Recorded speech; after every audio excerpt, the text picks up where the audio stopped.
Assalamualaikum warahmatullahi wabarakatuh. Saya di sini akan mereview buku yang dikarang oleh Bapak dosen kita, yaitu Pak Bambang Subahri MSI, yang berjudul Filsafat Ilmu Sebatas Alat dalam Menemukan Kebenaran.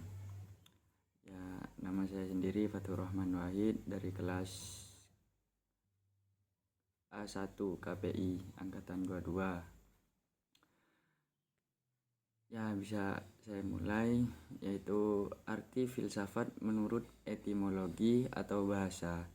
Filsafat berasal dari dua kata, yaitu philia dan sophia. Philia artinya cinta dan sophia artinya kebijaksanaan. Orang-orang bangsa Yunani memakai filsafat seperti itu karena filsafat adalah ilmu yang paling rumit, yang paling tua, sehingga disebut sebagai induk dari segala ilmu. Nah, menurut terminologi atau istilahnya, saya melihat dari beberapa pendapat para ahli yang menjelaskan pengertian filsafat. Seperti menurut pendapat yang pertama, yaitu Pythagoras, yaitu filsafat adalah cinta dan kebijaksanaan. Dan yang kedua, Socrates, yaitu filsafat adalah sesuatu peninjauan diri yang bersifat reflektif atau perenungan terhadap asas-asas kehidupan yang adil dan bahagia. Dan yang ketiga, Plato. Filsafat adalah ilmu yang mencoba untuk mencapai pengetahuan tentang kebenaran dan yang sesungguhnya. Dan yang keempat, Aristoteles. Yaitu filsafat adalah ilmu pengetahuan yang meliputi kebenaran yang ada di dalam ilmu metafisika, retorika, logika, etika, ekonomi, politik, dan estetika. Dan yang kelima, Al-Kindi. Filsafat adalah pengetahuan tentang hakikat segala sesuatu dalam batas-batas kemampuan manusia, karena tujuan para filosof adalah berteori guna mencari kebenaran. Dan yang keenam, menurut Al-Farabi, filsafat adalah ilmu yang menyelidiki hakikat yang kebenaran dari segala yang ada. Dan apa hubungannya filsafat dengan cinta dan bijaksana? Karena ya tidak memakai kata-kata yang lain seperti kasih sayang atau apa gitu. Karena cinta itu memberi, bukan meminta. Orang merasa cemburu karena dia minta kesetiaan, sedangkan cinta yang sungguhnya itu seperti ibu kepada seorang anak. Setelah dia mengandung, dia merawat, dan kemudian dia melepaskan atas dasar pernikahan. Demi apa? Demi kebahagiaan orang yang dia cintai, dia rela melepasnya. Cinta itu bukan siapa yang berhasil mendapatkan, tetapi siapa yang berhasil memberi kebahagiaan pada orang yang dicintainya tersebut. Ada sebuah cerita dari Yunani tentang Aristoteles yang bertanya kepada gurunya Plato tentang apa artinya cinta. Kemudian Plato menyuruhnya ke taman bunga dan membawa kembali sebuah bunga yang menurutnya paling ideal, tapi dengan syarat jangan menoleh atau kembali ke belakang. Namun setelah di sana, Aristoteles menemukan bunga melati yang menurutnya ideal, tapi dia tidak memetiknya karena mengira di depan sepertinya akan ada yang lebih indah. Di depan dia menemukan bunga mawar, tapi dia juga tidak memetiknya karena masih mengira di depan akan lebih indah dari itu. Dan sampai di ujung taman, dia justru kembali dengan tangan kosong. Plato pun akhirnya mengatakan padanya, "Itulah cinta. Semakin kamu mencari kesempurnaan, maka kesempurnaan itu tidak akan pernah kamu capai."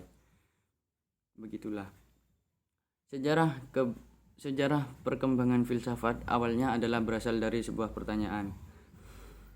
Bagaimana bisa ada alam ini? Dan bagaimana caranya? Apa tujuannya? Hingga pemikiran ini menjadi serius dan disebut dengan filsafat alam. Karena perhatian yang besar tentang semesta, dan filsafat berat diklarifikasi menjadi 3 era, yaitu era filsafat klasik, era filsafat abad pertengahan, dan era filsafat modern.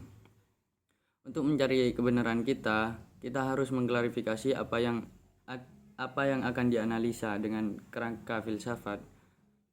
Nah, objek filsafat yang harus kita klarifikasi yaitu ada 3. Yang pertama, berhubungan dengan manusia atau bisa disebut antropologi.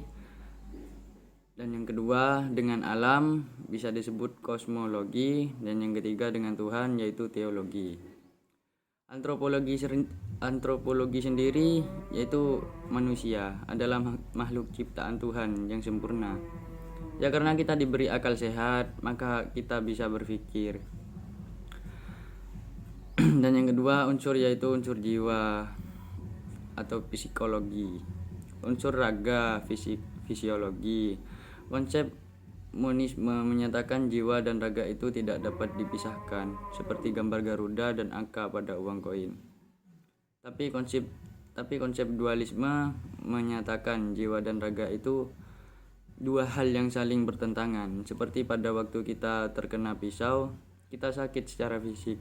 Namun jika kita dikhianati oleh orang lain, kita sakit secara batin yang akan berdampak pada jiwa.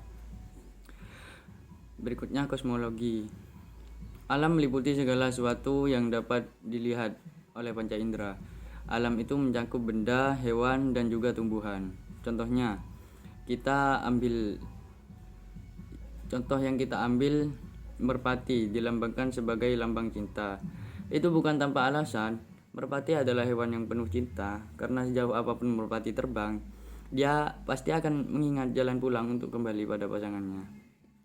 Karena dia juga ingat tanggung jawab merpati betina yang bertelur. Dan yang jantan yang mengerami. Kenapa merpati tidak berempedu seperti makhluk lain? Karena merpati tidak pernah bertutur hal yang pahit. Dan yang berikutnya teologi. Berbicara tentang Tuhan adalah pembicaraan yang sensitif. Karena jika kita salah mengartikannya sedikit saja, maka akan berujung kesesatan. Dari kecil kita pasti sering menghadapkan dengan pertanyaan bagaimana wujud Tuhan. Karena kita harus bertuhan. Sejak kapan kita mengenal Tuhan? Siapa itu Tuhan? Dan ada sebuah kisah tentang seorang siswa yang menggugat ateisme dan cara pandangnya akan Tuhan, kepada Tuhan. Guru, jika Tuhan itu ada, maka dia adalah kejahatan. Karena secara logika, jika Tuhan menciptakan segala yang ada, maka ia juga menciptakan kejahatan, yang artinya Tuhan adalah kejahatan itu sendiri. Dan siswa menjawab, "Permisi Pak, bolehkah saya bertanya?" "Silahkan." Lalu sang siswa bertanya, "Apakah dingin itu ada?" Dan guru menjawab, "Pertanyaan macam apa ini?" "Tentu saja dingin itu ada." Dan siswanya menjawab kembali, "Maaf sebelumnya Pak, sebenarnya dingin itu tidak ada. Menurut hukum fisika, apa yang kita anggap sebagai rasa dingin adalah karena ketidakadaan rasa hangat saja. Apakah gelap itu ada?" "Ya tentu saja gelap itu ada," ucap seorang guru. Dan siswanya kembali menjawab, "Maaf Pak, Anda salah. Gelap itu juga tidak ada, karena gelap terjadi hanya karena ketidakadanya cahaya. Begitupun Tuhan. Tuhan juga tidak pernah menciptakan kejahatan, karena kejahatan hanyalah hasil dari perbuatan seorang yang tidak memiliki rasa cinta dari Tuhan." Begitu. Filsafat itu memiliki tujuan. Yang pertama logika. Logika artinya mengukur atau menimba ketetapan yang masuk akal. Logika ini tentang salah atau benar. Kemudian estetika, yang artinya keindahan. Estetika ini membahas tentang indah atau jelek. Dan yang terakhir adalah etika, artinya tidak mengganggu atau tidak merugikan. Dalam etika, pembahasannya tentang baik dan buruk. Dalam filsafat, kerangka berpikir adalah proses terakhir. Karena berpikir filsafat itu mencakup 3 hal, yaitu yang pertama ontologi itu berawal dari pertanyaan apa. Lalu yang kedua, epistemologi itu berawal dari pertanyaan bagaimana. Dan yang ketiga, aksiologi itu berawal dari pertanyaan untuk apa. Hingga kemudian sampai pada hakikat kebenaran, yang mana kebenaran itu ada 3 bentuk, yaitu kebenaran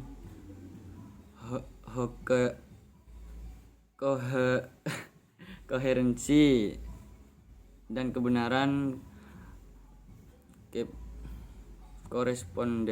korespondensi dan kebenaran pragmatisme. Dan itulah yang saya bisa sampaikan dengan review buku yang diciptakan oleh pengarang, yaitu Pak Bambang Subahri, MSI. Mungkin hanya ini yang bisa saya sampaikan. Mohon maaf bila ada tutur kata yang salah. Assalamualaikum warahmatullahi wabarakatuh.